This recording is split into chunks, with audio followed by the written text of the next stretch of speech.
28th, Grafton School District Board of Education meeting to order. Ask everyone to rise for the pledge. I pledge allegiance to the flag of the United States of America and to the republic for which it stands, one nation, under God, indivisible, with liberty and justice for all. Thank you.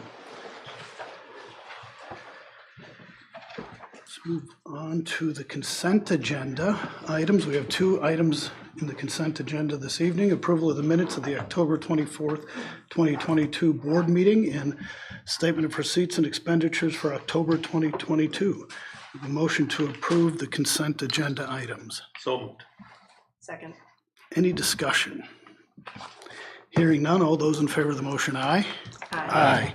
Opposed, and the motion opposed. Motion passes. Okay. Mr. Nelson, Superintendent's report. Yes, so we are pleased to announce that for the fourth consecutive time, the Grafton School District has been recognized with the highest possible rating of significantly exceeds expectations on the Wisconsin DPI report card. So to celebrate and to thank our staff for all their work, on the Tuesday before break, we had bagels and donuts at each of our buildings and a district office. So it started our Thanksgiving holiday off a little early. We thought people wouldn't have enough to eat over Thanksgiving, so we brought some more treats, but it was well received from our staff and the hard work that they do and the work that our students do and our families do to prepare our students to be successful. This is obviously one indicator, but we're very pleased that we've done as well as we have on this indicator. Later on item E, we will be going into agenda item E to go more in depth with what our district and our school report cards look like, and so forth. So we're pleased to announce that for our community and for our district. And then our school board spring election is coming up on April 4th. There are two different deadlines that come up for candidates. There's the candidate filing deadline for anyone that's interested in running for the school board, which is Tuesday, January 3rd at 5 p.m. And then non-candidacy deadline, which is for our incumbents, is Friday, December 23rd at 5 p.m. And on the district webpage, we have a school board tab. If you look on a computer, it's on the right-hand side of the computer screen. If you're looking on your smartphone, you'll scroll down and you'll see it'll say school board. If you click that, there's a board election link on there. Now it'll show our three incumbents alphabetically: Mr. Lorgy, Mr. Nada, and Ms. Walls.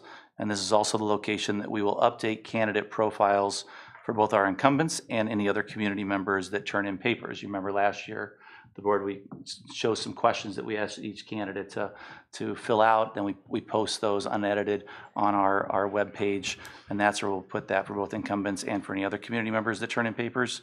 On that tab, there is a link with forms and the instructions for running for the school board, as well as there'll be a short questionnaire that the board approved last year that we'll use again, that asks each candidate to complete about themselves.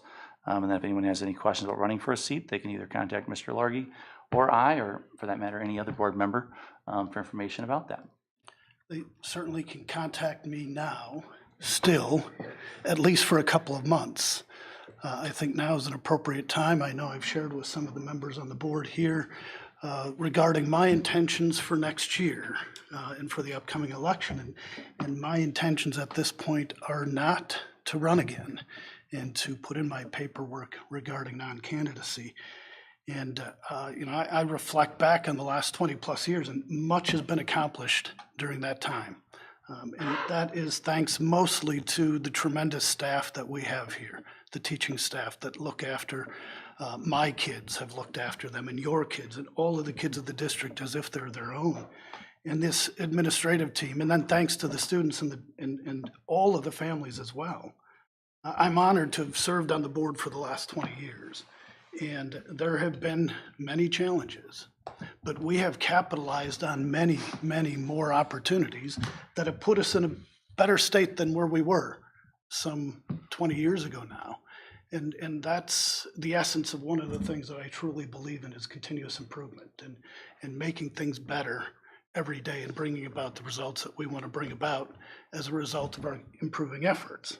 So we've done that, and now is a good time for me to move on. The district is in good hands. The board has been tested by the challenges of COVID. They've responded well. They've been tested by the challenges of the financial pressures that every public school faces. They've responded well. The balance sheet is strong. We're in a good spot. And it's time for new leadership and new ideas and new elements to come to the fore. So I'm grateful for the opportunity that I've had to serve.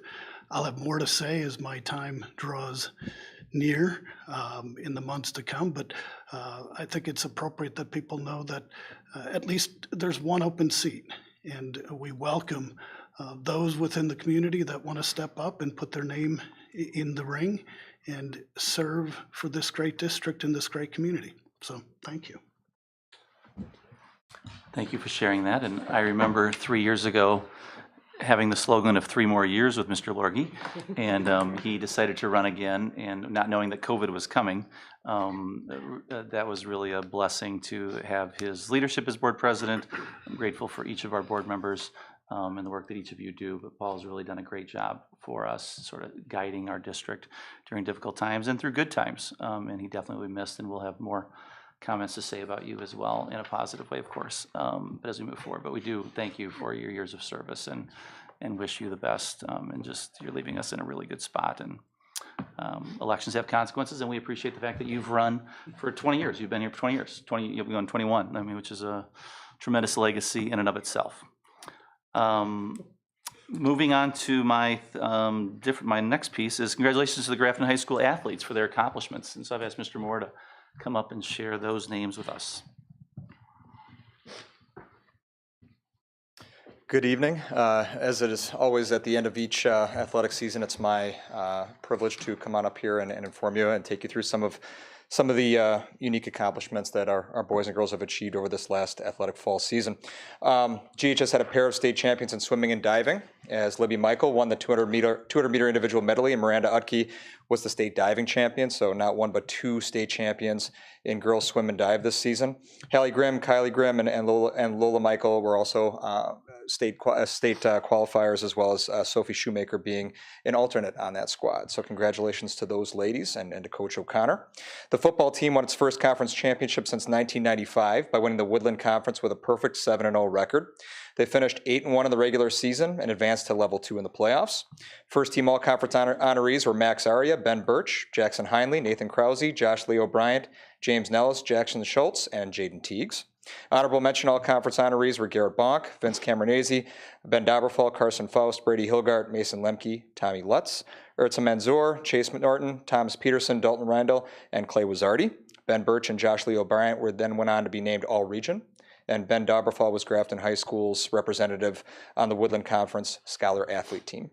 All conference honorees in volleyball included Caitlin Muki on the second team and Ella Johnston-Fedor as an honorable mention selection. All conference honorees in boys soccer, we had 4. Lucas Hensel, Luke Jackson, and Caden Sumner were all named to the second team, and Charlie Rose was honorable mention as goalkeeper.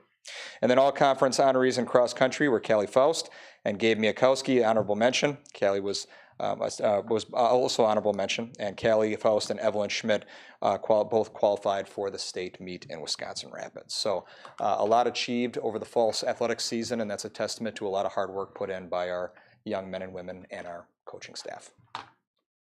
Thank you. Thank you, Mr. Moore. And then a strategic planning survey update. We had our survey close last week, and we had strong participation from various community groups, parents, students, and staff. So from our parents, we had 216 parents fill out the survey, 163 community/partners filled out the online survey, 94 staff, and we had 826 students fill it out, and that constituted 4th and 5th grade. I had 142 4th and 5th graders fill it out. At the middle school, we had 373 middle school students, and at the high school, we had 311. So good participation from those 3 different groups. With the short week last week, we haven't had a chance to look through the themes and so forth. We've sent that on to Dr. Hansen, and we'll be working with him on next steps that goes with that. But we want to appreciate and thank everyone for taking the time to fill out and give feedback so we can look at those surveys, come up with some themes, bring the board and some focus groups together with our next steps. And so that has occurred right before break, and we'll be working on that in the coming weeks. And then I have an update from Stacy Ringgold and the Grafton Education Foundation. The GEF Night of Giving has been changed. It's now going to be held on Friday, April 14th at the Ozaki Nonprofit Center. It was originally scheduled for February 17th. However, there's a conflict with a district school event that night, so they moved it away from there.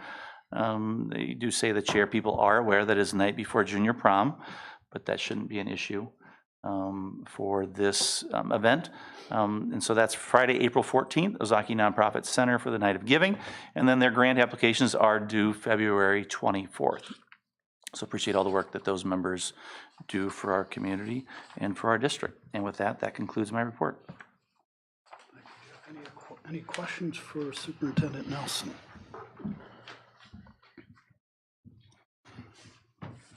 I just want to pass on the board's congratulations to all of those student athletes as well. Remarkable accomplishments and great representation for the community and the district. Item B, public comment. Mr. Nash. Dan Nash, 1620 North Pine Street.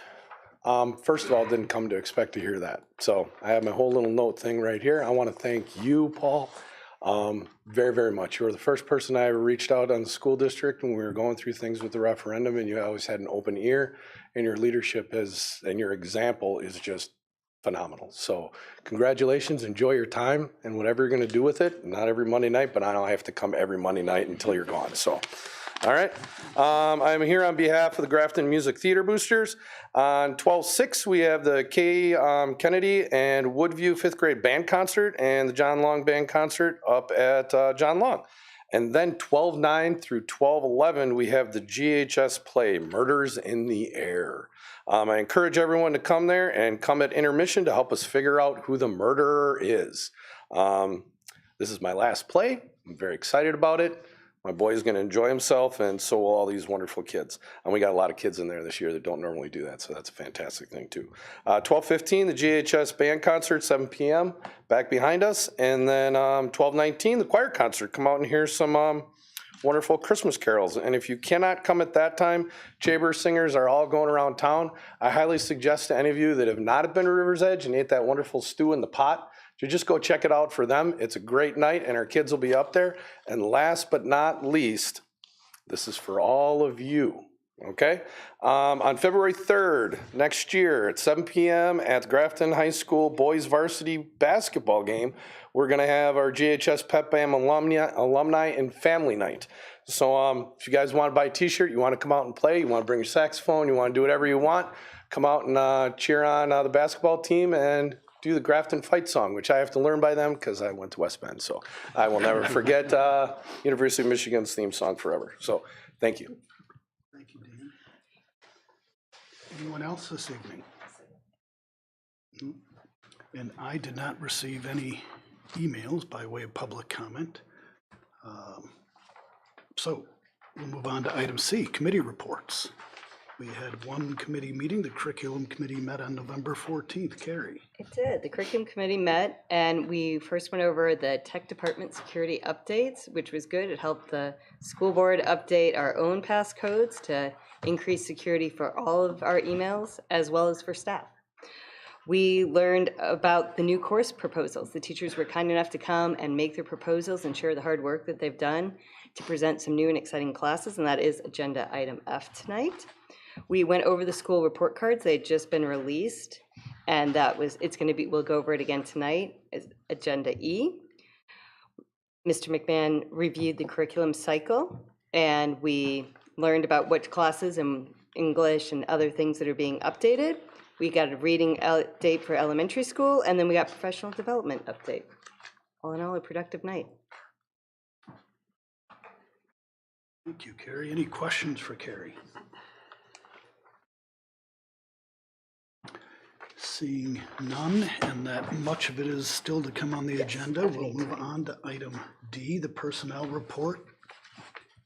Yes, there's just a couple personnel report issues or items that are for information only. We have a resignation of Cassie Kramer, special education aide at Grafton High School, and Jamie Pauley, special education aide at Woodview Elementary School, and a retirement announced for Pamela Borges, special education aide at Kennedy Elementary School, and I believe that's at the end of December. When is that, Craig? It's end of December, correct? Yes, so that's, pardon me? Yeah, December 22nd or 23rd is when Pam will be retiring from the district. So we wish her well and for all of her time and energy with our kids over the years. But informational only. And hiring is in process for replacements. Yes, I just filled out a thing for Cassie Kramer working at Woodview today. So on the next month, she'll be over at Woodview. And there's other pieces that they've hired, they're interviewing for. That's correct. All right. Item E, the school report cards.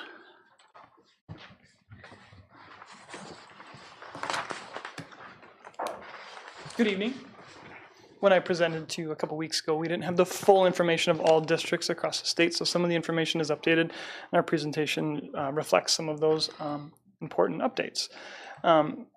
As a reminder, our school report card comes out each year. We're measured on 4 specific areas. Student achievement, really falling within ELA and math across all the assessments that are required by the state of Wisconsin. That would be the forward exam for grades 3 through 8, our ACT exam that are given to our juniors, as well as what will be called the ACT Secure for our freshmen and sophomores this year. Previously, it had been ACT Aspire.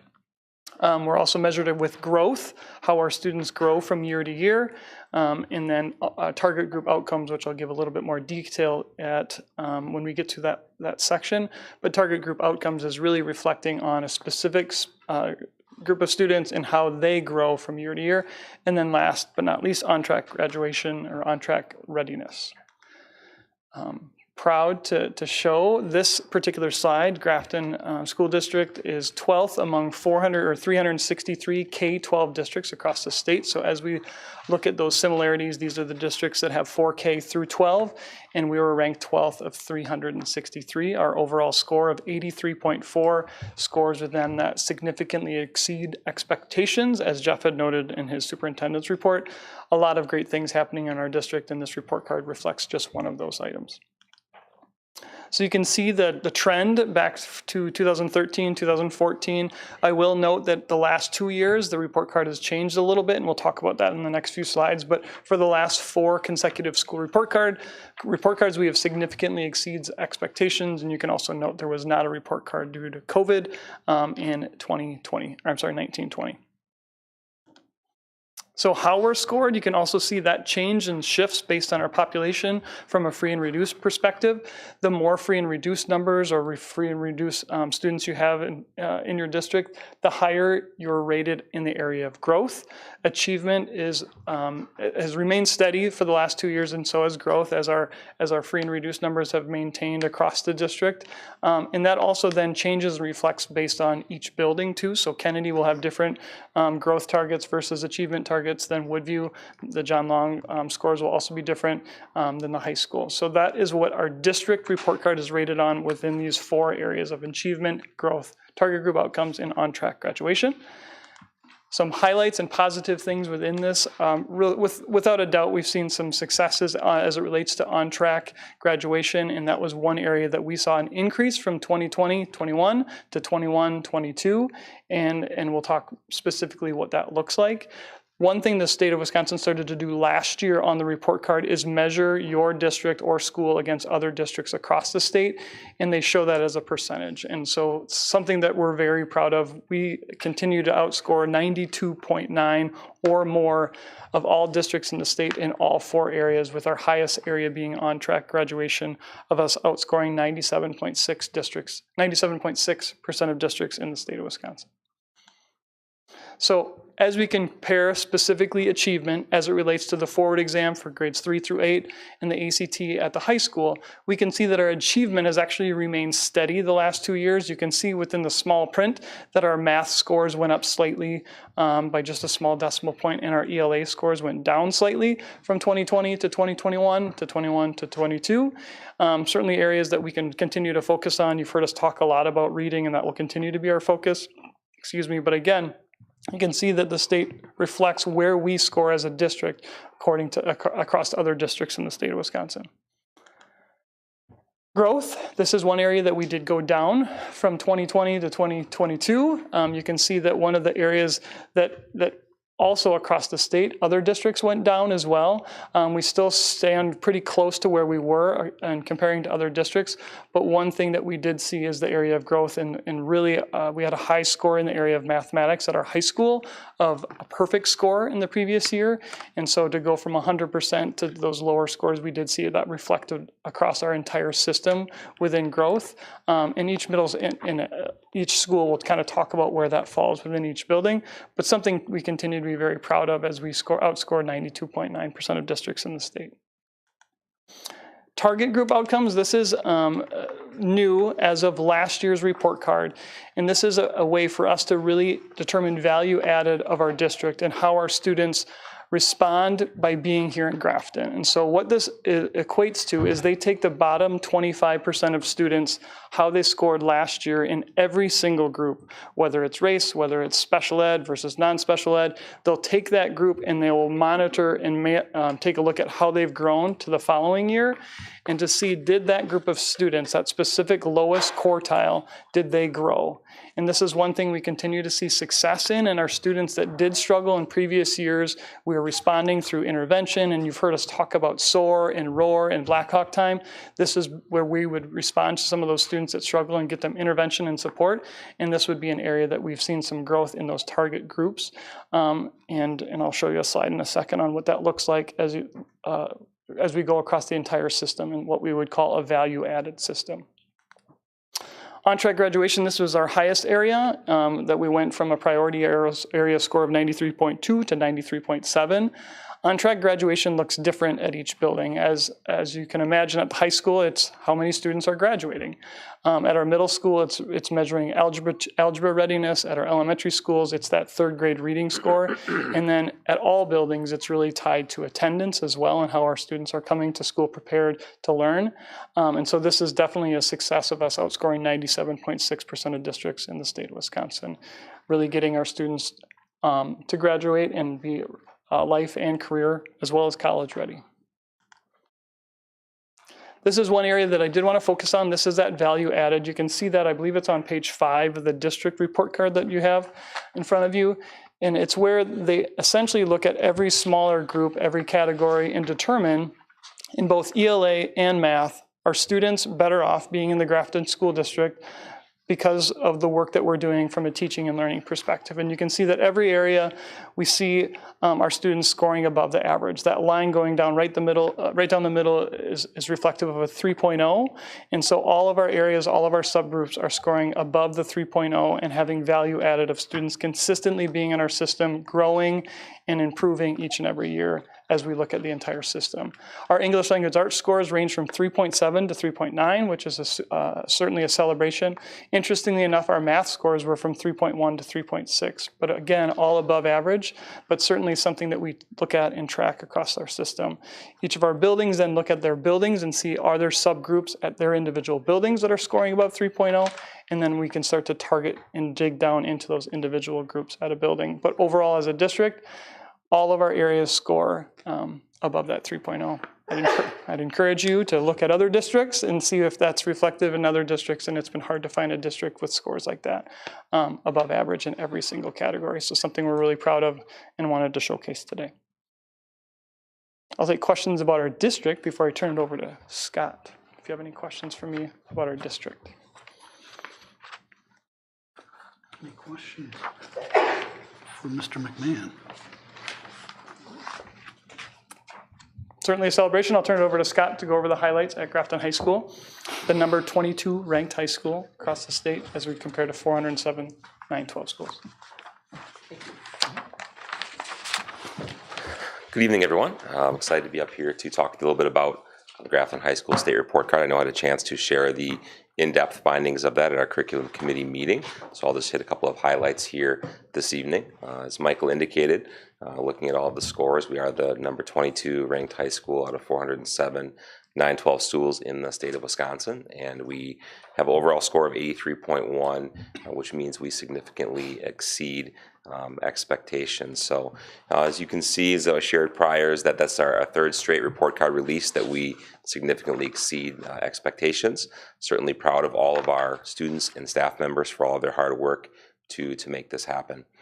One thing that I think is worth sharing is all 4 of the priority area scores that Michael just discussed, all 4 of them. So we are in the top 89% of all schools or better in each of those 4 areas. So the 89th percentile is our lowest area within all of those. So that's certainly something for us to be very proud of comparatively to all of the other schools, high schools in the state.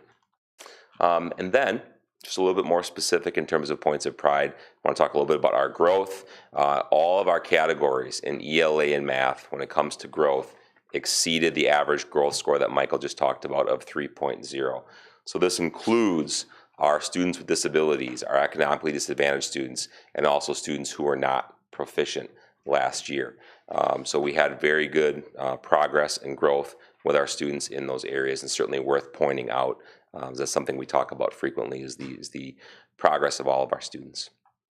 And then last but certainly not least has always been a point of pride and a strength for us, and I've said that over the course of the years here, is that, in terms of our on-track to graduation, we've exceeded 97% of all 912 schools. Our grad cohort rate of over 98% compared to the state rate of 91% truly speaks to all the work that we do and that our students do to get them through our system and be successful as they're moving through our system. So that's always been a point of pride for us and certainly continues to be today. So those are a couple of the GHS highlights. And now Mr. Weiss gets to come up and talk about JLMS.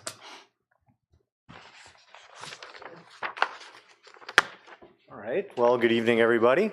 Happy to be here before all of you to talk about John Long Middle School, number 26. Overall score of 79.8, exceeding expectations. Our points of pride is that we continue to outperform the state averages by double digits in ELA and mathematics, showing strong continued performance there in line with the rest of the district. While the 79.8 actually shows a decrease in our overall score. Last year, I believe, it would have been 37 out of 239. In terms of middle schools, 6 through 12 in the state. So we've gone up in terms of the ranking in comparison to some of the other middle schools and how they performed from last year to this year.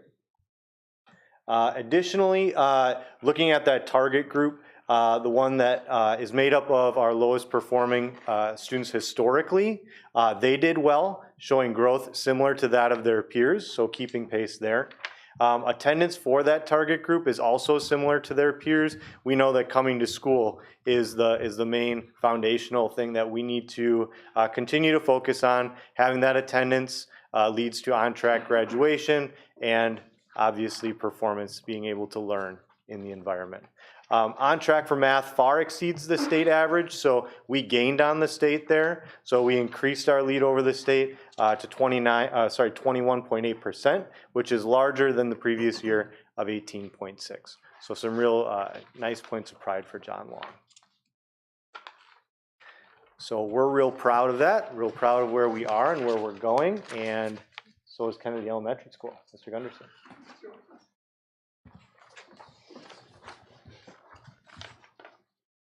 Hello, I'm honored to talk about Kennedy Elementary School and the report card from the prior school year. Kennedy came in ranked at number 37 out of 414 schools. We're very proud of this mark. In fact, when we look at the overall score of 84.2, it's the highest score that we have had overall in our report cards. And it's the first time that we have achieved the ranking of significantly exceeds expectations. So it's a huge point of pride for us. We're still continuing to work on things, but it's a mark of success that we will continue to strive for, continue to reach in the coming years. For achievement, this is a huge point of pride for us. Together, ELA and math achievement was greater or equal to that of 96% of the K-5 schools in the state. It's an incredible mark for us when we look at that statistically and how we ranked compared to other schools, and also how we grew from the prior school year as well when we compare ourselves to our own version of Kennedy the year prior. With ELA, our score was 24.4 points higher than the state for grades 3 through 5. The marks are increasing as more and more students are scoring in the proficient and advanced ranges. The third grade reading score is super important because it's a mark of college and career readiness and success at the early level. And at this point, we're 24.9 points higher than the state and an increase from the prior year. And overall, for ELA, 64.7% proficient or advanced. That's up 9 percentage points from the prior year too. So we're continuing to gather more kids into those higher ranking score bands and pushing our students higher and higher. For math, our overall score was 98.2. It's almost a perfect score for math achievement. And that score continues to rise year after year. For all grades, 78.4% of our students were proficient or advanced. It's a high score, but we still continued to exceed what we had scored during the prior year as well. We're super proud of our scores that came through for students with disabilities. It's a huge area of priority for us as we think about inclusion and supporting all learners.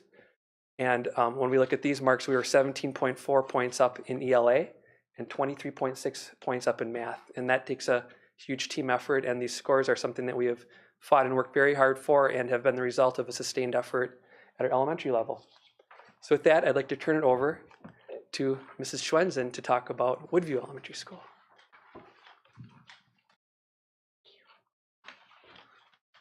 Okay, Woodview, as you can see, is number 15 out of 414 K4 through 5th grade schools, and had an overall score of 88.5. So we were very excited about that. That was 2.8 points up from last year.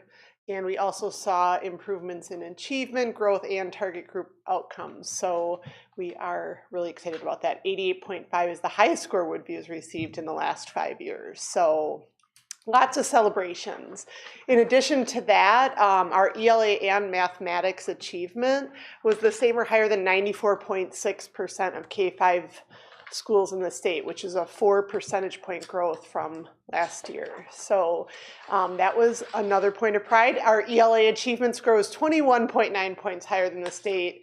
64.5% of students in grades 3, 4, and 5 were proficient or advanced in ELA, up 9.5 percentage points from last year. So we were really excited about that. Our math achievement score was 31.5 points higher than the state, and students in grades 3, 4, and 5 that performed in the advanced range on the math board exam was 34.5% of our students, and a 6.8% increase from last year. So lots of celebrations. Questions for Michael? Or anyone. Lots to be proud of, but is there any questions that the board has? No, I think your team did a thorough job, much appreciated for all their time and effort, and they can go back and thank their staff for all the time and effort. Congratulations. Anyone else? Just reflecting on a lot of the comments tonight and that curriculum and some of the things even shared tonight with Paul talking about in continuous improvement. And you know, I think after 4 years now, I almost want to say the expectations are that we're significantly exceeds, but it's all because of the growth that I kept hearing about, consistent improvement. It obviously, you have to keep moving. You can't stay stagnant, and you've always got to be pushing forward. And you're doing it, our administration's doing it, our staff is doing it, and the kids are responding. So it's great to see the growth and keeping moving that bar up. I share both of those sentiments, and I would say that of all the things that we've accomplished during my time, this is by far the most important and the most joyous, if that's the right term at this point in time. It's very difficult when you get to that level of significantly exceeds to continue to press forward.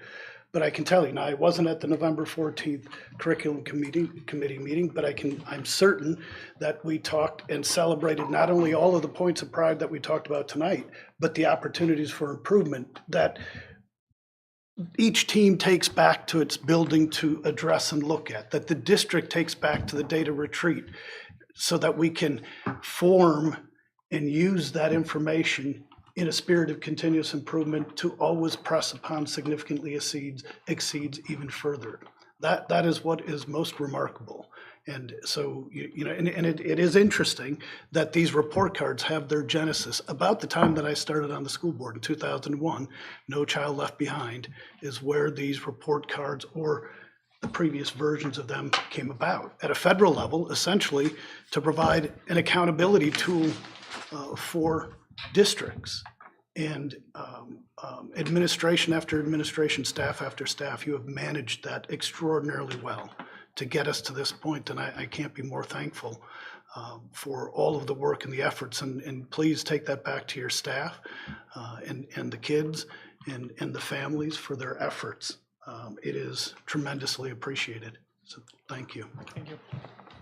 Yeah, it's nice because it really highlights the work that our elementary staffs are doing when you see both elementary schools hitting their highest achievement scores. And so the work that they're doing is exciting to see those students.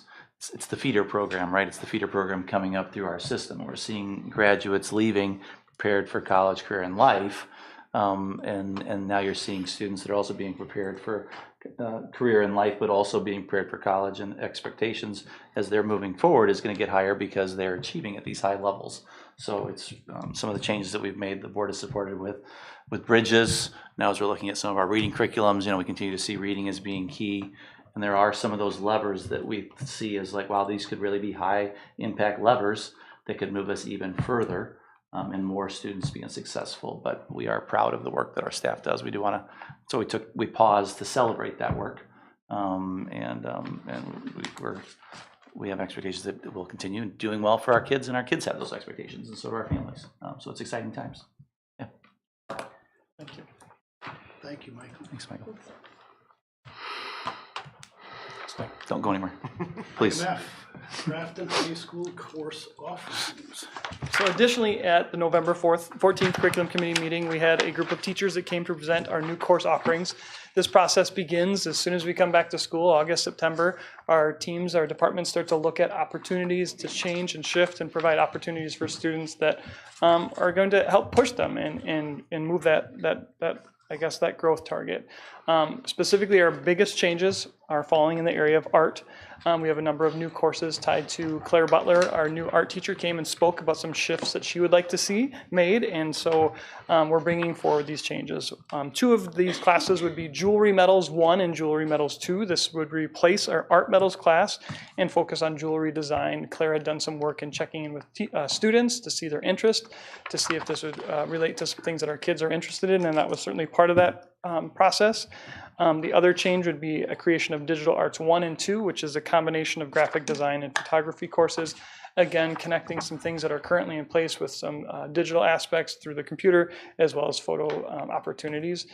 Claire did recommend at this point that we could be coming down the line at some point to see Jewelry Metals 3 and Digital Arts 1 and 2, but connecting to Digital Arts 3. But at this point, it's just these 4 new courses. With that also comes just some changes to prerequisites, giving students an opportunity as freshmen to see some more course offerings. There is a 3rd page to that packet that shows that process, that our freshmen would have opportunities to take a class in art explorations, drawing 1, and ceramics as freshmen, and then move through that system. So just shifting what those prerequisites look like. Additionally, there were some shifts and changes to our AP portfolio as it relates to art, and that drawing portfolio that you can see reflected in either the art portfolio or the 2D portfolio. That would be all of the changes related to art. We kind of compared it to what we did with the business department a couple years ago, just some major shifts that we believe will benefit kids. Lastly, removals of courses within the art department, exploration of 2D media, exploration of 3D media, and AP art history have not been run for at least 8 years, so we'll be eliminating those from the course catalog. So I can take questions on anything related to art or new art courses. Any questions? Again, I suspect a robust discussion at the curriculum committee meeting. Yes, and it was the recommendation of the committee to go ahead and approve it to the full board. Any questions on the course removals? All right. Hearing none, then I'll take these in 2 pieces. First, We can go, if you want, I can do the rest. I just wanted to stop at art. Nothing more. Oh, there's more. Okay. Yes, yes. All right, keep going.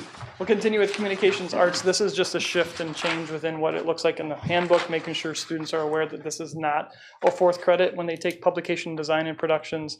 Thinking about those publications focus courses, it will be not offered as their fourth English credit, so shifting that.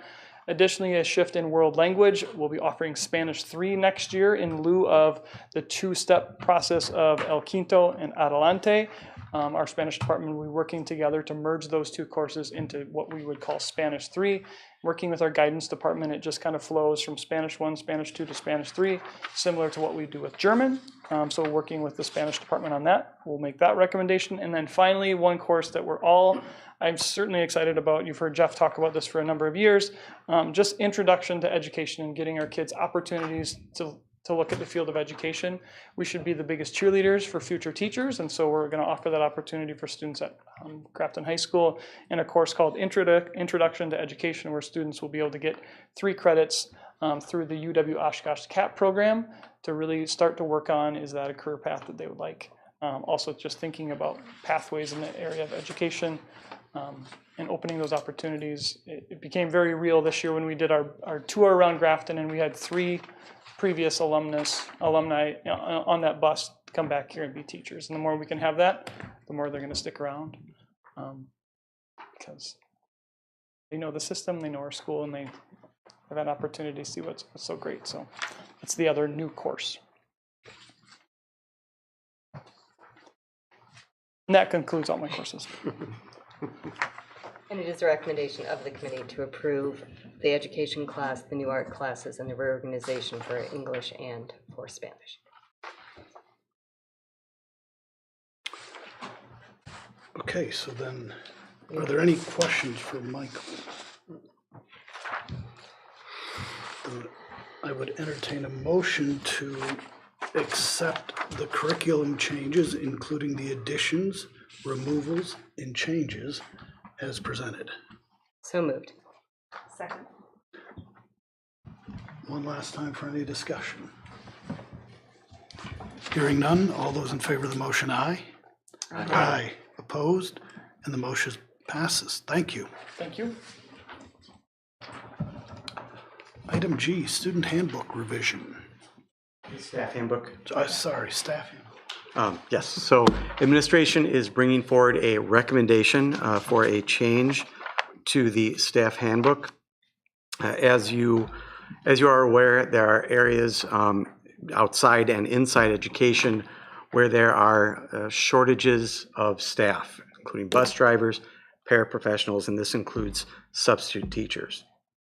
So we use Teachers on Call, which is a service that many of the surrounding area districts use, and we have been challenged to fill all of the openings we have. There aren't enough subs to fill all the openings here in Grafton and in area school districts. We've taken steps to try and help maintain operations with the sub shortage. It includes increasing sub compensation. Earlier this year, it includes the fact that we have dedicated building subs at each of our buildings that can cover a last-minute absence in the morning, but we still find ourselves challenged to fill every opening. So with that, the administration leadership team came together, discussed some of the issues, and come forth with a recommendation to require longer lead time before requesting a personal day off.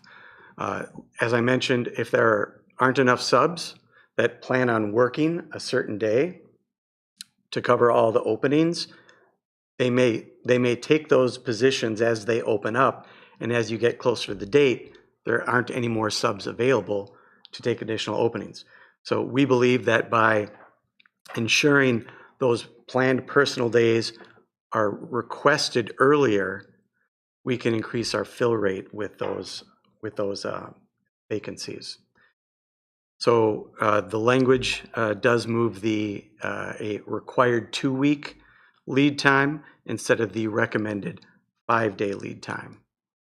And it does provide for an instance in which case, if something comes up that's extraordinary and is within the, not, within that, or it's outside the 2-week lead time, within, that someone could certainly apply to the superintendent for an exception to this policy.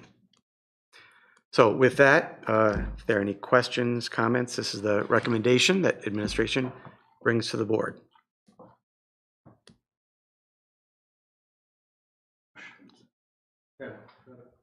We know what percentage of requests are made in less than 2 weeks? That's going to change on a day-by-day basis. We get them typically every day, right? People out, sick, kids sick. So I wouldn't have a percentage I could give you offhand. Just that those are the ones that are very hard to fill. So the last thing we want is to, leading up to that day, still have other openings that we're trying to fill. So maybe to piggyback on that question, is there, obviously they still have their sick days and the things that are going to come up kind of last minute, but the ones that are using personal time, do we have kind of what that standard? I know the handbook said what, approximately 5 days. Has there been kind of a standard that people give for that? I mean, is it usually 1 day, or is most people adhere by kind of that 5 days? What are they doing currently? Yeah. But I'd have to. We had that discussion on the leadership team, and it seemed to vary. And with some principals saying, it's very loose. I mean, it says recommended 5 days, but in the past, it hasn't been an issue. I've been in other districts whereby you have a limit of a certain number of people when they're out on a certain day, then everything else gets denied. Or a limit on, you're gonna have this many at each building. We haven't done that. We've been able to fill all of our requests that have occurred. What's exasperating it probably even more this year is it's maybe a staff member being sick, maybe it's a staff member's kid being sick, maybe it's a doctor's appointment that you have to go to. Those are things that can't be planned in advance, more than likely. Those are things that are last minute, and those are the ones that aren't getting filled. And we're trying to make sure that personal days aren't in the mix of that you have those filled well in advance. That's why we have building subs to fill that last minute piece, if that makes sense. That's what we've tried to create practices for us that will ensure that we have as many classrooms filled with a qualified candidate as possible.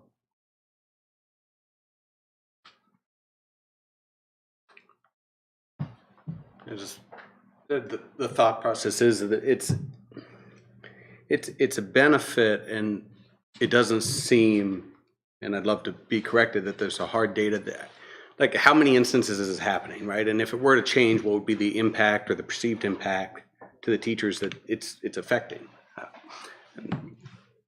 There isn't a question there. That's just me saying words strung together in a thought out loud. But well, we track our sub absences. We do track that now, so we can see whether it's paras, whether it's teacher absences, and the fill rate that occurs at each of our buildings. So we do that now. We don't have instances whereby personal days are denied right now. And we're not saying that this would occur in this instance either. They'd be further out, ensuring that the people that are scheduling their, because when we look at our sub rate, we can see that there are certain people that are taking things in advance at each of our buildings. They aren't in one building, they're at multiple buildings because they are filling up their days. It doesn't seem there's as many people that are waiting for the last couple days to fill someone. And because there's going to be less people available to fill those last minute, we're trying to ensure that that we have this many filled in advance already. Right? Does that make sense? Because they're filling it in advance. That part makes those are already sense. full, so that when the unexpected ones come along, we don't have as many, and then our building subs are able to help with that. And we've had to send a building sub from one of our elementaries to the other elementary because they just had an unusual circumstance of things happening with sickness, funeral leave, and then personal days occurring. And what my curiosity is driving at is, because that makes sense. We need to know as far in advance as possible to fill these positions. That's how they get filled. But if we're making a shift to policy, are we changing something that isn't having an impact on the problem, right? And without the data, so if we knew 10 requests a month are coming within one day for personal day, that's creating this problem. Okay, that's on the table. But if that's unknown, it's, to me, it seems a guess at a solution for a problem that, I mean, you tell me, do we think that's what's happening there with the personal days? Or is it something else we don't know enough yet? Yeah, and to be honest with you, I would say it's a best guess, right? I mean, it's similar to some of the other things that we've had to deal with in terms of looking at what's a solution, what's a potential solution, what are the various variables that we could look at that would change it. Because if we stay the way we're doing it now, then it's not working, right? So if we say, well, if we continue what we're doing, then we just continue adding stress levels on administration and on the support staff to try and fill those positions, office support staff to try and almost do a Tetris every morning to see how these things fall, which then falls to our teaching staff to say like, well, then, at various levels, who can cover for that? Is it during someone's prep? And we've raised the amount of money we pay someone when they cover during a prep. That's more easily done at the secondary level than it is at the elementary level, though. And so, is this scientifically based? No, it's not, because it's a new problem that we've had. And so it's trying to figure out what are the variables that are in place. This is one variable. And okay, can we look at this variable to say, okay, if we move it to this, can we evaluate, is that helping us move in the right direction as we head into potentially more flu and cold season? Are personal days really like a catch-all? So I've used all my sick days, and now I'm using a personal day. Or are they used intermittently with sick days? Are they, because I've seen other policies in other districts that refer to personal days as business personal days. These are things that you need to get done during the course of a school year that you can't take care of because of your schedule, because something might not be open when you're done with school. So when you think of it in that context, it lends itself to better to be able to plan for it. And I've got to get my license renewed. I've got to get a pass. I've got to get whatever. And there's no other day that I can do this. That's how I've seen personal days defined. We don't define it that way. We just define these as they're your days. You can use them however you'd like. And I think what you're describing and the condition it seems like that we're trying to correct is the fact that, or not correct, mitigate, is the fact that people are calling in day of saying, I'm going to take a personal day. Yeah, and I don't think we're seeing that. So it isn't that it's day of or 2 days before. And the hard thing is pulling all the data to do that. But it is that you don't give a rationale or reason for personal days. We don't approve personal days based on unless they are trying to extend a holiday or on a PD day or after May 15th. Okay. Then those personal requests come to me. And so then I'm able to say yes or no. And we use the one time, is this a lifetime experience or is this something you couldn't have controlled? My spouse won a trip. Like, this is when it is. Like those types of things. I'm going to a wedding, all those things, kids graduating. And 9 out of 10 times I'm able to say yes. I mean, we really try and be flexible with our staff. We think we want to continue to improve our staff morale. Our survey data shows it's pretty good. We want to continue improving that, but being as flexible as possible while still making sure we have people in front of our students is crucial to our leadership team. But this is one of those things that we don't ask why. They do tend to be things that are planned in advance, because if you are going to a medical appointment or for your kid, that's planned in advance. It may be unexpected because of cold and flu season, we get into it. If you're going to the dentist, that's been planned for months, right? I mean, those are things that go with that. But the personal days seem to be those days that you are planning out in advance to be able to attend to. And the more people we can get locked into subs earlier, the better it is for our district, we believe. Right. Okay. Then in the changes to the policy, this requirement may be waived for unexpected absence of no other paid time off is available. Next sentence follows that up with other requests for exceptions must be submitted to the superintendent. In regards to the first sentence, who has the authority to waive? The supervising administrator? Yes, so the idea that someone doesn't have any sick days left, they're sick, they stay home, we're not going to tell them they can't use a personal day. in that instance. And that's not something that has to go to the superintendent. That's at the discretion of the building supervisor or the supervising administrator. Yes. Okay. So there is flexibility within this. I mean, we're asking for, as Jeff, you just alluded to, those planned days. We're asking you to give us 2 weeks' notice. But if you don't have flexibility, the building supervisor or the supervising administrator has the ability to waive that. Yeah, if it's, again. And if the it's some example I other was using- extenuating circumstance, then it would have to go to the superintendent. Right, so I could see someone, I got Packer tickets for Monday night and it's Thursday and I just got them, can I go? And we look at our thing and like, okay, can you get a sub for that? Like, our goal is to get someone in place of that. We have to have someone in our classrooms for that. You're at a point, and that's where a connection a teacher would have with a sub saying, can you come in and sub for me? Or a connection with someone who's subbed in the past to be able to do that. I mean, we realize that there are things that don't fit in that cookie cutter box. The way we have it now is, we don't believe is helping us fill those subs, and we think that by minimizing those, those exceptions of the rules happen very infrequently now, in all honesty, before and after breaks and after May 15th. It's not like I get a number of requests for exceptions each year, but we believe that there may still be exceptions. We're trying to be cognizant of that when we wrote this. Because some people do, because if you don't use your personal days, they do roll over into sick days. But if someone's using through their sick days and they're still out, you don't want them to take an unpaid day. That's why it would, obviously, we just roll into that. That'd be a personal day they could use. My question would be, probably piggybacking off Blair's, would be, right now we tell the staff we recommend a 5-day minimum. Why we're not just switching it to we recommend a 4, if they're all pretty much abiding by that, then why aren't we just saying we recommend, hey guys, just to let you know, we actually recommend now that you give us 2 weeks notice, we're really struggling, I believe our staff is, if they're complying currently, like if we just change it to, we recommend that you now give us please give us 14 days notice, we're really struggling for these reasons. Is there a reason we went to a requirement from a recommendation?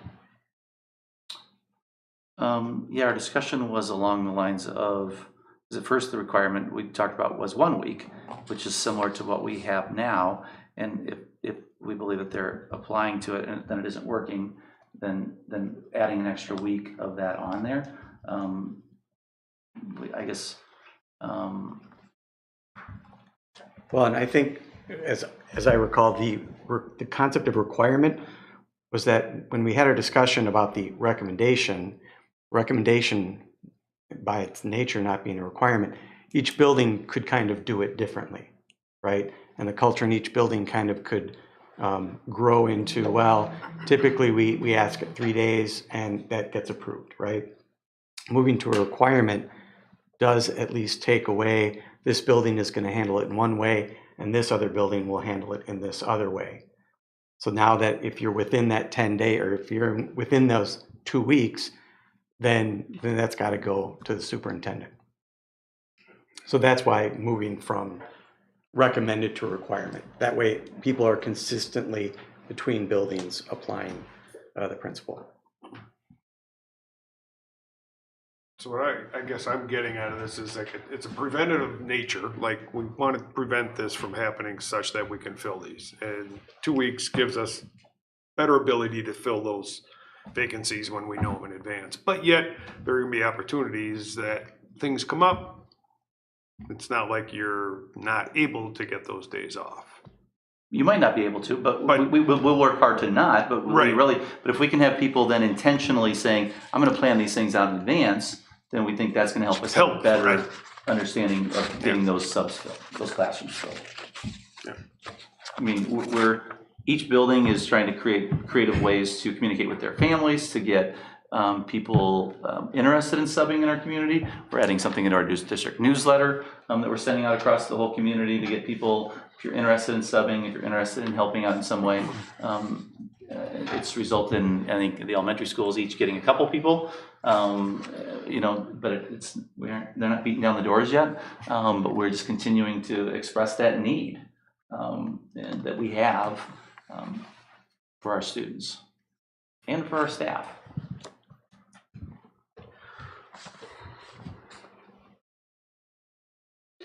I mean, is there a way to have a recommendation of 10 days, but only it's a requirement of 5? I mean, I think we should give our teachers a chance to help solve the problem by saying the same things that you just said, that give us more visibility. We haven't asked for it previously, you know, but at least that we're asking for it. I mean, I think the other thing could happen as well, if somebody had a fear that something wasn't gonna get approved, now your sick days increase. You know, I have a fear, I don't know if this is gonna get approved, I have to do something. I could have given 3 or 4 days, now I'm just gonna get 1 day.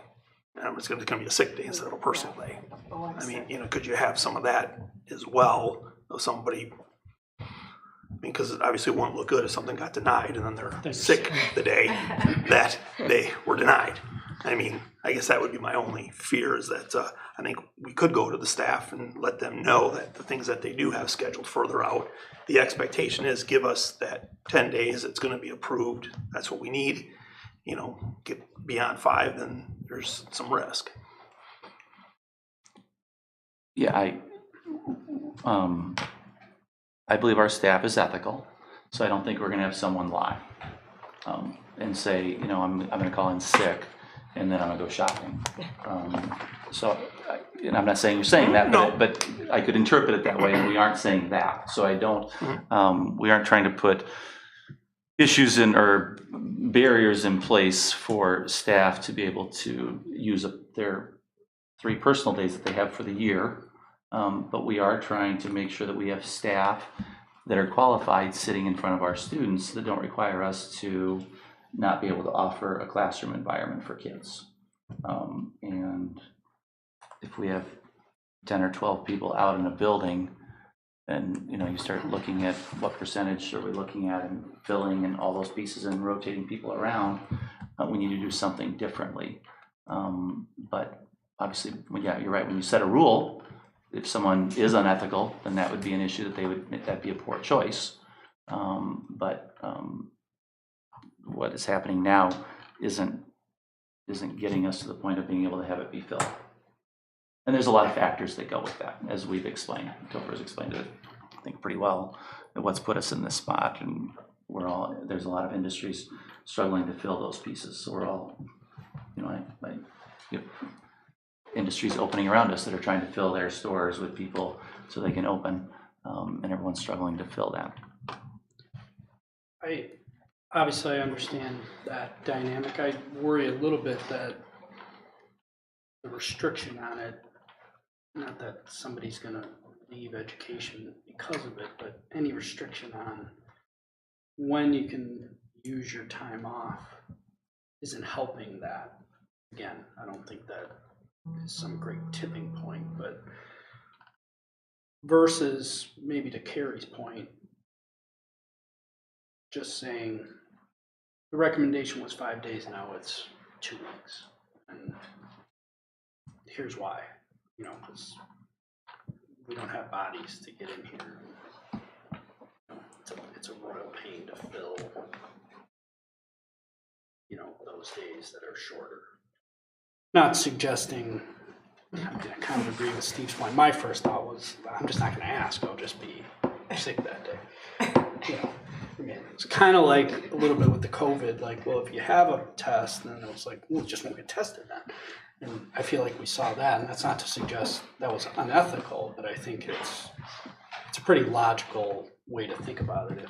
If you got offered whatever it was, tickets to the Packers suite, and we're like, But I'm guessing if you got off you'd find a sub, Jerry, because I don't think you'd go to the Packer game and then be seen on TV by your supervisor and have a problem with it. I mean, and I would say, I mean, we can give you data from area districts. Like, you can say, well, we're putting a barrier in place.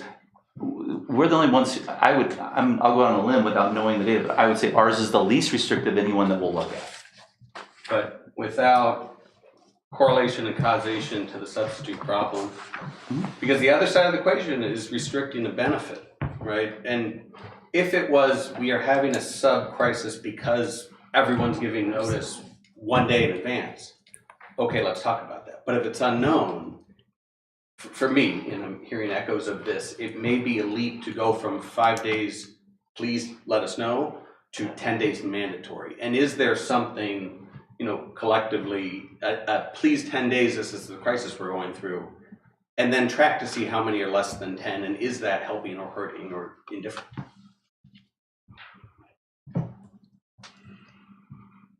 Just thoughts. I agree with that. How That's often kinda are my personal thought. requests denied? Personal day leave requests denied? They aren't denied because they're submitted and they're filled. Like, I mean, they're just submitted and people expect them to be filled. Like, you know what I mean? Like, because there isn't a, it's recommended. When seatbelts are recommended versus required, you probably have a different level of pieces that go with that, right? I mean, like my car, all of a sudden today, I was telling Kara, all of a sudden I can't put it in shift until I put my seatbelt on, which is new. They must have uploaded something. And I always put my seatbelt on, by the way. But there's a difference between those two things, right? Let me rephrase the question. Do you anticipate denying more personal days going forward because of this new requirement? I don't think I anticipate denying, because I think even now with our requirement that we have of before and after holidays and after May 15th, when there is a request, we work to solve the problem. We work to say yes. We start with how can we get to yes, not no, the policy says no, that's what it is. Right, I guess that's right? So I think that's the attitude that we come with now. And so right now there is no, administrators aren't looking to see, and teachers aren't looking to see, well, am I within this window? They're used to submitting and just, it's what it is. Right, because I get the sense that there's a feeling that because we're adding this requirement, that somehow there may be a curtailment of the benefit. I don't believe that to be the case, and I believe, that's why I asked that question. Who has the authority to approve the waiving of the requirement? Well, it's the building supervisor. I mean, and I don't see that there's any intent to reduce the number of personal days granted because of the staffing issue. There's just an intent here to get better information sooner so we can be more planful and get subs when appropriate. And from my perspective, all the language that's here provides all of that. I mean, I think it could be cleaned up a little bit, but it provides that. I just wonder if it would provide the same thing, maybe to Blair's point, if I'm understanding you correctly, if it was just a recommendation, would it provide the same thing? The ability to get those filled 2 weeks out It probably does. versus a policy change or a handbook change. It probably does, but now we're debating the words recommended. Well, it's not words, it's because the actual policy change that says it's required for 2 weeks versus recommended, I think hits differently depending on which side of that you're on. Why? Because now there's some, I mean, to Steve's point, which was kind of my natural, where I went, now it might not be okay, or now something that's been, if I wanted to take a day off, I could just take a day off, and now it's like, ooh, now I gotta get permission. I don't understand the whole, how it's implemented building to building. To me seems silly. It's either the policy or it isn't. It's the recommendation or the requirement or it isn't. Yeah. That doesn't fly with me at all. But if we said, we're struggling, we really recommend 2 weeks would be great. So if they don't hit the 2 weeks, what would be your response? What would you expect administrators to say? I feel like if it becomes an issue, like I know we had I don't know exactly how many days we've had where this is, I know we had the one you let us know, I assume there's others, where we had a lot of moving parts to fill seats. Obviously that's not ideal. I just wonder how often is that happening, and is this actually going to prevent that anyway? It's really hard, I know, to quantify, but yeah. So here's a thought. What if you take the word recommend or required or requirement out of the verbiage altogether? Requests for personal leave days must be entered into Skyward for approval at least 2 weeks in advance of the requested leave. The supervising administrator has the right to approve or deny all requests and may waive the 2-week advance notice requirement for an unexpected absence if no other paid time off is available. It's neither a recommendation nor a requirement. Just saying you should enter it at least 2 weeks in advance. I mean, it seems like the issue would still be there, right? If you said, in 2 weeks, I need this day off, but then the day before, you know, three staff members had something come up and were sick, now it's, you know, that creates the issue, the last minute ones that can't be avoided. They're sick, somebody else is sick, or, you know, somebody got hurt or whatever. Right, but I guess my question is, we still would grant the person who put that in. That's what I mean, are you going back to them and saying, oh, we changed our mind now? No. Because It's already been approved. we would not do that, would we? No. No, we wouldn't do I that. mean, then there'd be a fourth person out sick that day. I mean, if you did it last minute, but. If it was denied. Yeah, after, you know, a week and a half, then all of a sudden it's, ooh, all of a sudden everybody's sick tomorrow, the flu, and now we're taking away your day. But we wouldn't do that, No, would we? that wouldn't I'm not saying we wouldn't do that, I'm saying it doesn't solve the problem. The problem most likely, my guess is, doesn't come from 15 people putting in a request to have the same day off 2 weeks or 5 days in advance. Probably comes from, in part for sure, last minute things that come up, getting sick, kids are sick, you gotta stay home, and does this really solve for that anyway?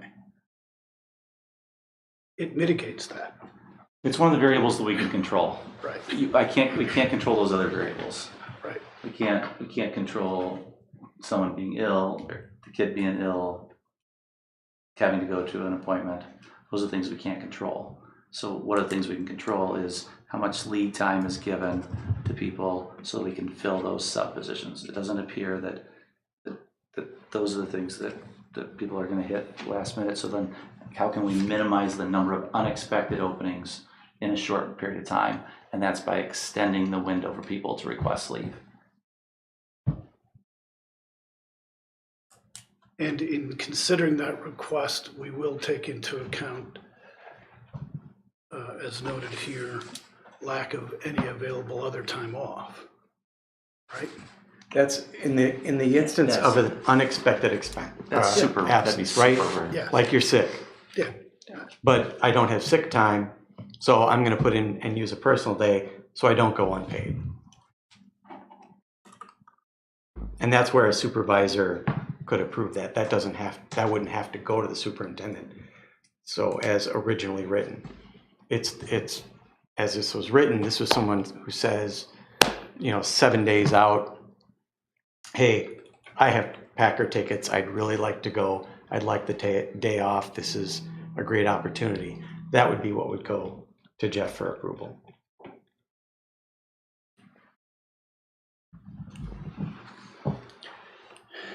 Any further questions?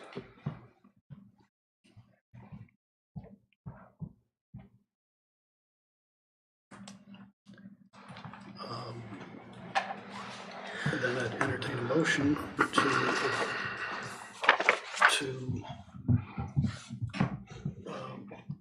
I'd entertain a motion to address the matter of personal leave, or a motion to approve the administrative recommendation as required. For purposes of advancing this particular issue.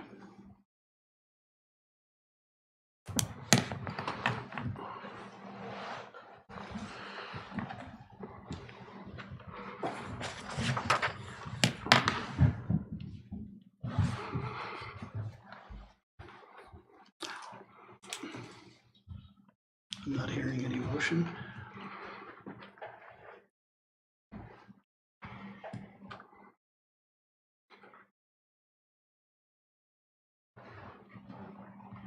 Of any sort.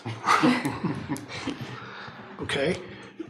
We have an issue that administration has brought forward for consideration. They would like some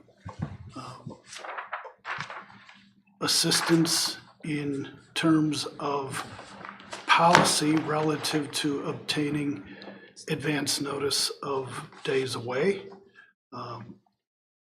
Blair, you asked for statistics? Is there some information that we should gather so this could be taken up into the future? I would be curious about just the instances that these sub 5-day requests are creating an issue, or just how the instances of sub 5-day requests. It's just hopefully a simple data point to gather, but it'd be interesting to see if that is causing this problem.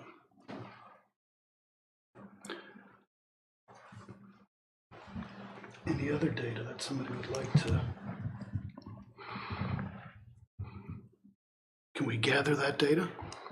I'll look into it to see what that looks like in Skyward, what that looks like in ASAP, because those two different systems that kind of merged together. So I'll look into that.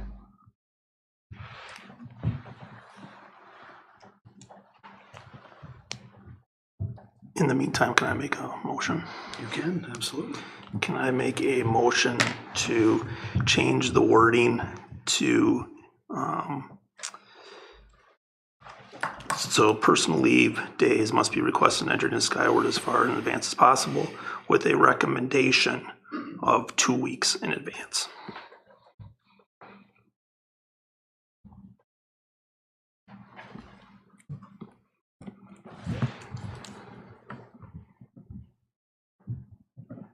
And then switch down below to also recommendation from requirement. On other requests for exceptions to the 2-week requirement would be to 2-week recommendation. The requirement may be waived. For unexpected absence of other requests for exceptions to the 2-week requirement must be submitted to the superintendent for consideration. Would you switch that to recommendation?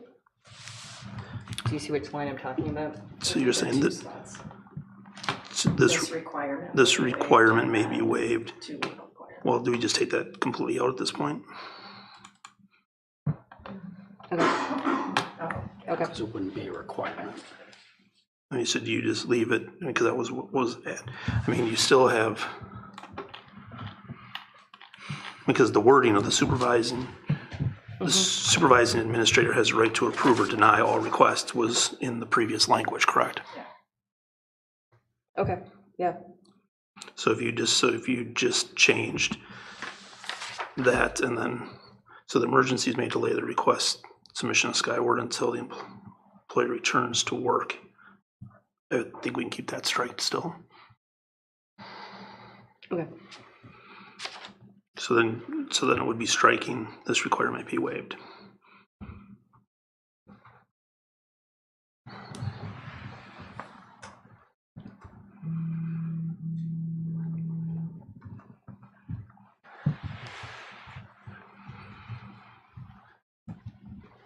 So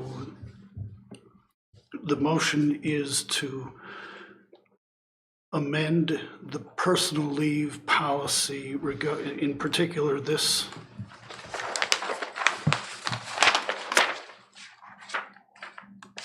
second paragraph of D to read, personal leave days must be requested and entered into Skyward as far in advance as possible with a recommendation. Requirement of 2 weeks. With the recommendation for a minimum with a recommendation regarding advance notice of a minimum of 2 weeks.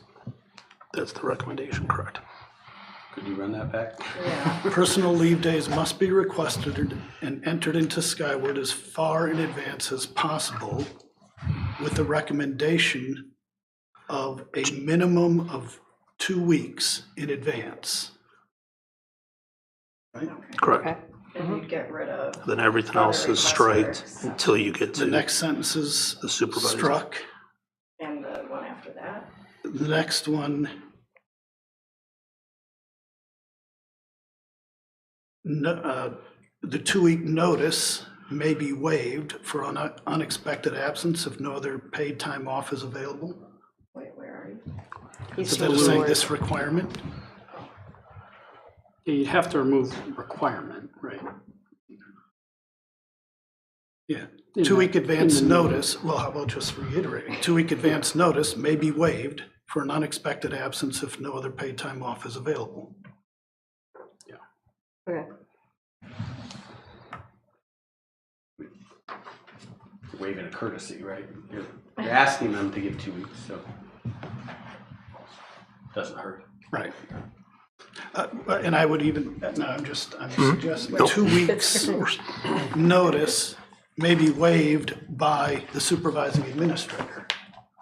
If it's what this was before the 2 weeks Yeah, or after the 2 weeks. for an unexpected absence if no other paid time off is available. Other requests for exceptions to the 2 week notice must be submitted to the superintendent. No, because it's not a requirement. This, and just to be clear, this Yeah. isn't policy, by the way. I've heard that used. This isn't policy. This is the handbook. Right. So the board's not setting policy, or this is handbook language. But I don't know why you would have those two sentences that Topher added, because you're just going to say it's recommended 2 weeks, and the supervising administrator has the right to approve or deny all requests. Yeah, you would just have it the way it was way it before, was. except for where it says 5 days, say 2 weeks. So that's the direction you're going. That's what I would say. I feel like we're overcomplicating. Yeah, I don't disagree. Right, I mean, it said, just where it's with a recommendation of 5 days, just bring Right. that back, except make it 2 weeks. 10 days. And everything else would be what it was. Is yours 2 weeks or 10 days, just so I know the motion? I would say we just go to 10 days based upon that it had 5 before. Okay. I'm okay with that. I make it as easy as possible for the administrators when they're looking at this, though. So like 2 weeks is like, it gives you if someone submits something, like you may not get to it that day, right? I mean, like that's definitely a possibility. There's activities tonight. Talk about choir concert, about all these different things that you have going on, or the turkey trot. So you maybe didn't get your email at all that day, and it's something else. Like there is so 2 weeks. That's what we extended that 2 week time, because there is a delay of someone. If 10 days, it may be at 9 or 8 before you're getting to that point. Does that make sense? Okay. I mean, it's your motion. Yes. Yeah. 2 weeks is fine.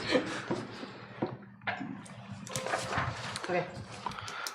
So your motion is personal leave days must be requested, entered into Skyward as far in advance as possible with a recommendation of 2 weeks in advance.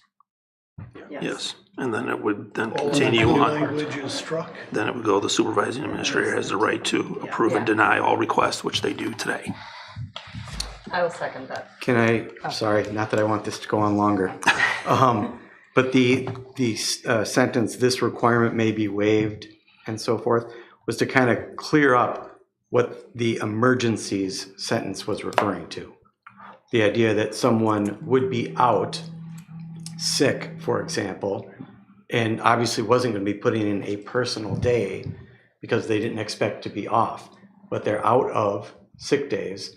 So then they can put in for a personal day after the effect, or after the day, so that they can actually get paid. So I think administration, with everything that's going on, would probably prefer that the emergencies sentence would be struck and would be perhaps replaced with a sentence that says, personal days may be used for an unexpected absence if no other paid time off is available.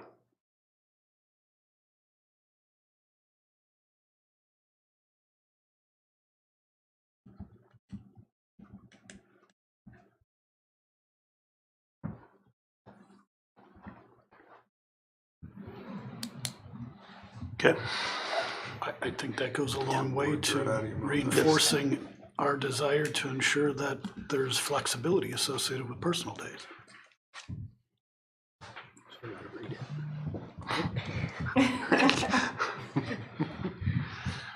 All right, so Topher, let's figure out how we rewrite this here then.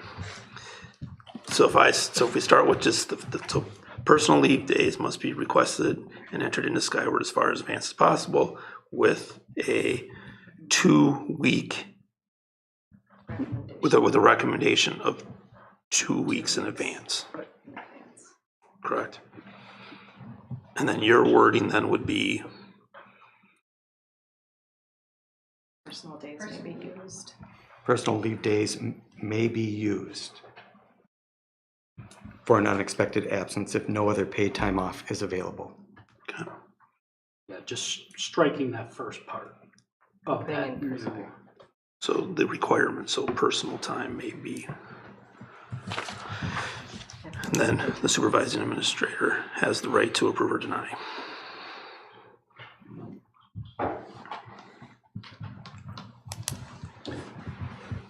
Okay, Can you read yes. Steve's motion back?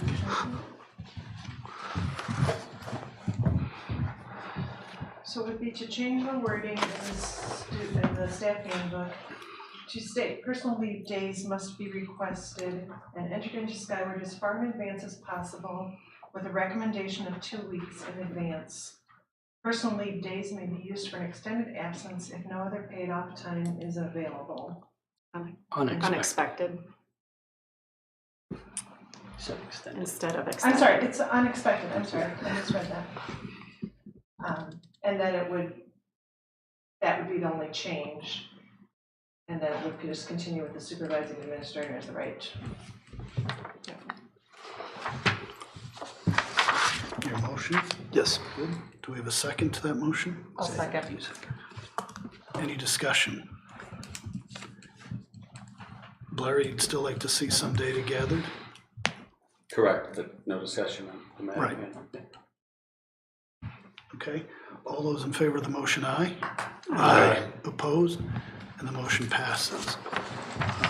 So we'll make that change. Let's gather some data in regards to the timing of requests. So we're looking for the interval from the date of the request to the date time off, right? That's what we're looking for.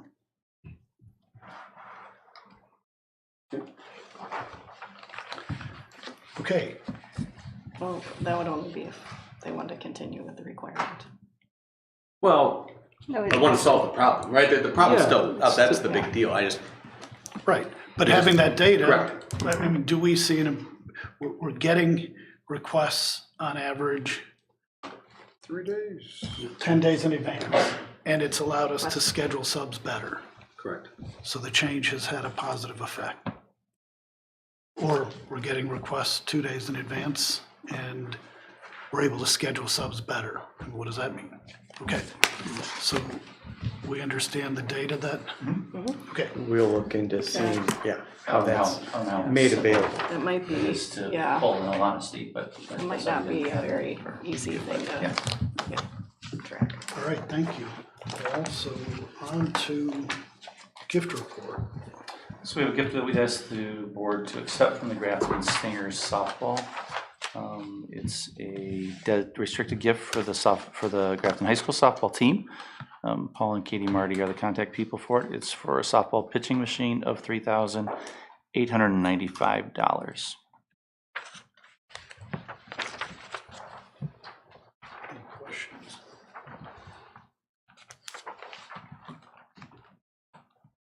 Hearing none, I'd entertain a motion to approve and accept the gift as presented. So moved. Second. All those in favor of the motion, aye? Aye. Opposed? The motion passes with our thanks to the Martys for their generous donation. We'll pass it on to it's Stingers. So Paul and Katie run the to the Stingers, Yep, sorry. but they do a lot of volunteer work with that organization, which is great.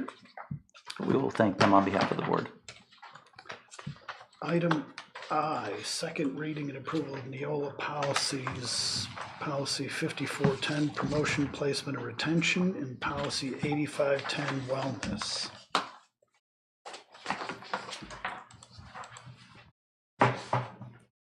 Steve? Mr. Nada? Yeah, I mean, we had our first reading at the October meeting. I have no additional changes that I would recommend. The policy committee had not met. This would just be the chance that the board had to do a second reading before this becomes policy. So, any questions? Corrections, additions, thoughts? On policy 8510? Seeing none, how about policy 5410? Seeing none, then I'd entertain a motion to approve policy 5410, promotion, placement, retention, and policy 8510, wellness. So moved. Second. Any further discussion? All those in favor of the motion, aye. Aye. Opposed? And the motion passes. Thank you.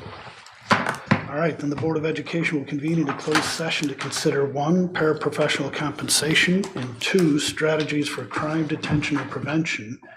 This is in accordance with Wisconsin State Statutes 19.85, Section 1, subsection C and subsection D. Do I have a motion to adjourn into close? So moved. Second. The second. We'll take a voice vote. Blair, how do you vote? Yes. Yes. Yes. Yes. Yes. Yes. And yes, we can close.